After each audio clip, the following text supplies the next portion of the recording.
Killers of the Flower Moon is a 2023 American film directed by Martin Scorsese, who co-wrote the screenplay with Eric Roth.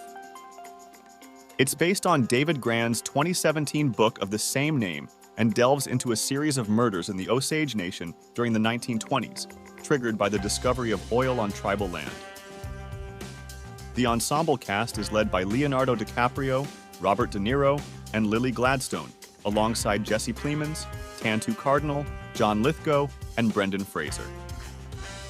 This marks the 6th collaboration between Scorsese and DiCaprio, the 10th between Scorsese and De Niro, and the 11th and final collaboration between Scorsese and his musical partner, Robbie Robertson, who passed away shortly before the film's release.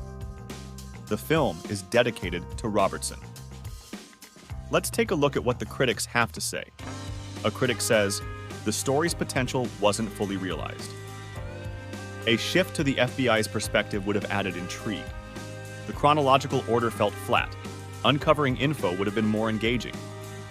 Following Leo lacked depth and pacing dragged, making it feel overly long. The FBI team held promise, but their impact was diluted. The slow pace made it lose steam, making it feel tedious. It lacked the energy of The Irishman.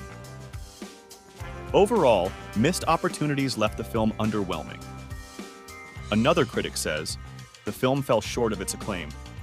Character development was lacking, failing to establish a connection to the Osage culture and their plight.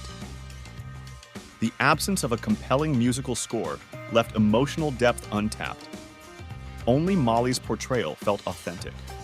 The film's length felt excessive, and the inclusion of subtitles was questionable. There was a missed opportunity to incorporate more of the Osage language, further immersing the audience. Ultimately, the viewing experience left much to be desired, making it a disappointing investment of time." Another critic says, "You believe the director had a compelling story and vision, but the execution left much to be desired.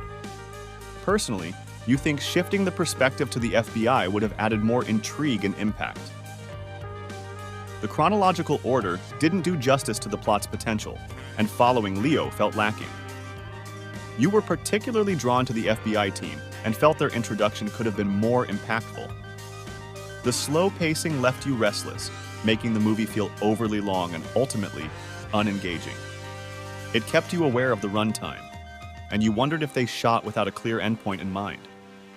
Based on the critiques provided, I would give the film a rating of 5.